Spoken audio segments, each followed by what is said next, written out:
Municipal corporation ఎన్నికలు సమీపిస్తున్న వేళ కొందరిలో మరింత జోష్ కనిపిస్తోంది. డివిజన్లు స్వల్పంగా పెరగనుండడంతో కొత్తగా బరిలో దిగాలనుకునే వారి ఆశలు చిగురిస్తున్నాయి. ఇప్పుడు ఉన్న డివిజన్ల కంటే మరో 5 లోపు పెరిగే అవకాశం ఉన్నట్లు సమాచారం. జనాభా ప్రాతిపదికన కొత్త డివిజన్ల విభజన కానుంది.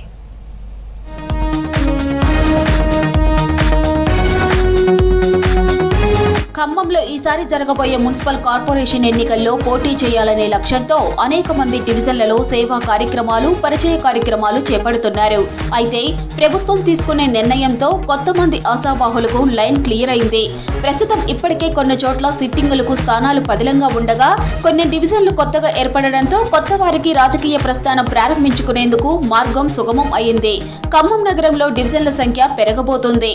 రానున్న నగరపాలక సంస్థ ఎన్నికలకు ముందే డివిజన్లలో మార్పులు చేర్పులు జరిపింది.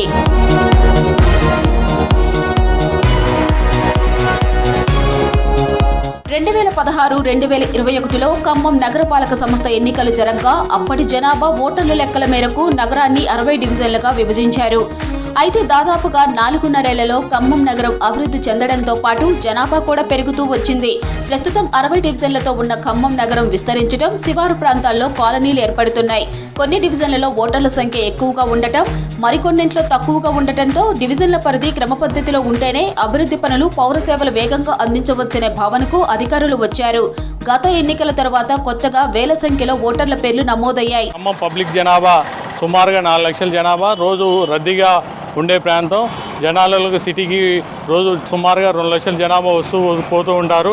అదేవిధంగా జనాలు పెరుగుతున్న దృష్ట్యా, ఖమ్మం డెవలప్ అవుతున్న దృష్ట్యా రాబోయే రోజుల్లో గ్రేటర్ ఖమ్మం కావడానికి ఆస్కారం ఉంది. కాబట్టి డివిజన్లు పెంచి ప్రజలకి పరిపాలన సులభంగా ఉండాలనే ఉద్దేశంతో మేలో అయితే సులభంగా ఉంటుందని, అదేవిధంగా ఫిబ్రవరిలో ఎలక్షన్ జరిగితే మాత్రం ఏ అయితే 60 డివిజన్లు ఉన్నాయో 60 డివిజన్లో ఉన్న రిజర్వేషన్ ప్రకారం జనాప్రతి ప్రకారమే ఎలక్షన్ పోవాల్సి వస్తుంది.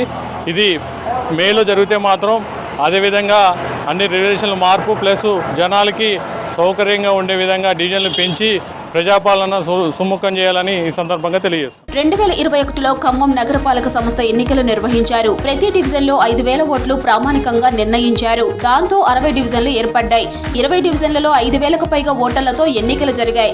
మొత్తం 2,81,387 మంది ఓటర్లు గుర్తింపు పొందారు. ఖమ్మం నగరంలోని ఓటర్ల గుర్తింపుపై వివాదం నెలకొనడంతో రాజకీయ పార్టీలు కేంద్ర ఎన్నికల సంఘానికి ఫిర్యాదులు చేశాయి. అప్పటి నుంచి క్రమ పద్ధతిలో ఓటర్ల జాబితా పరిశీలన జరుగుతోంది. 2023 ప్రత్యేక డ్రైవ్లో 20,000కు పైగా ఓట్లు తొలగించగా ఆ తర్వాత స్పెషల్ ఇంటెన్సివ్ రివిజన్లో 9 ఏళ్ల క్రితం ఓటు వేసిన వారి జాబితాలను పరిశీలించి వారిలో ఎంతమంది ఇప్పుడు ఖమ్మంలో ఓటు పొంది ఉన్నారనే అంశాన్ని పరిశీలిస్తున్నారు. వేలాది మంది ఓట్ల తొలగింపు తర్వాత ఇప్పటి వరకు ఖమ్మం నగరంలో 2,84,834 ఓట్లు గుర్తించారు. ఎస్ఐఆర్ ప్రక్రియ ఇంకా కొనసాగుతూనే ఉంది. భౌగోళికంగా సరిహద్దులు మారడం జరిగింది. ఇవన్నిటిని దృష్టిలో పెట్టుకొని మంత్రివర్యులు తుమ్మల నాగేశ్వరరావు గారి ఆధ్వర్యంలో ఖమ్మం నగరాన్ని లేదా ఖమ్మం కార్పొరేషన్ని అన్ని రంగాల్లో అభివృద్ధి చేసే దిశగా ప్రభుత్వం ముందుకు కదులుతుంది. అందులో భాగంగా ప్రభుత్వ పరంగా ఎటువంటి నిష్పక్షపాతంగా ప్రజలకి అందరికీ ఆమోదయోగ్యమైన రీతిలో వార్డుల పునర్విభజన జరిగి ఈ యొక్క త్వరలో మళ్ళా మున్సిపల్ కార్పొరేషన్ ఎన్నికలు రాబోతూ ఉన్నాయి. కాబట్టి ఖమ్మం మంత్రివర్యులు తుమ్మల నాగేశ్వరరావు గారి ఆధ్వర్యంలో మరింత అభివృద్ధి చేసేందుకు కాంగ్రెస్ పార్టీకి పట్టం కట్టడానికి ప్రజలు సిద్ధంగా ఉన్నారు. ఖమ్మం కార్పొరేషన్పై కాంగ్రెస్ పార్టీ జెండా ఎగరవేయడం ఖాయంగా కనిపిస్తూ ఉంది. ఖమ్మం నగరంలో ఇప్పుడున్న 60 డివిజన్లలో 7 డివిజన్ల వరకు 5,000 పై నుంచి 8,000 జనాభా ఉన్నారు. ఒక్కో డివిజన్ 2 డివిజన్లుగా మార్పులు చేర్పులు చేయవలసిన పరిస్థితి ఏర్పడింది. రానున్న ఖమ్మం నగర పాలక సంస్థ ఎన్నికలకు ముందే డివిజన్లు పునర్వ్యవస్థీకరించడంపై మంత్రి తుమ్మల ఆదేశాలు, సూచనల మేరకు కేఎంసీ కమిషనర్ అభిషేక్ అగస్య CDMAకు లేఖ రాశారు. CDMA నుంచి ప్రభుత్వానికి నివేదిక పంపాల్సి ఉంటుంది.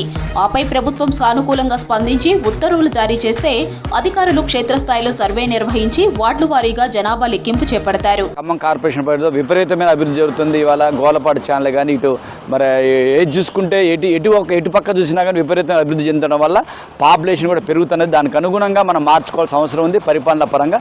కాబట్టి CDMA నుంచి మరి రాయడం జరిగింది. ఇక్కడ ఖమ్మం కార్పొరేషన్ నుంచి అవి రాగానే మరి దాని ప్రకారంగా అన్ని డివిజన్లు గతంలో చేసిన వాళ్ళు ఇష్టానురీతంగా చేశారు. రాజకీయ లబ్ధి కోసం ఇవాళ డివిజన్లని పెంచడం జరిగింది. డివిజన్లు మార్పులు చేర్పులు చేయడం జరిగింది. కానీ మంత్రి తుమ్మల నాగేశ్వరరావు గారు మీకు రాజకీయ లబ్ధి అనేది మేము చూడటం లేదు, అభివృద్ధి ధ్యేయంగా పనిచేస్తున్నారు. కాబట్టి ఈసారి ఏదైతే మన డివిజన్లు పెంచే డీలిమిటేషన్ని ఒక మంచి పద్ధతిలో చేయడానికి మేము సిద్ధంగా ఉన్నాం. దీనికి ప్రతిపాదనలు కూడా మేము మంత్రి గారిని కోవడం జరిగింది. మంత్రి గారు సానుకూలంగా స్పందించారు. భవిష్యత్ ఎన్నికల నాటికి కొత్త డివిజన్లు ఏర్పాటు చేసే అవకాశం ఉంది. దాంతో డివిజన్ల పునర్వ్యవస్థీకరణ జరిగితే డివిజన్ల సంఖ్య 60 నుంచి 65కు పెరిగే అవకాశం ఉందని కార్పొరేటర్లు, అధికారులు అంచనాలు వేస్తున్నారు.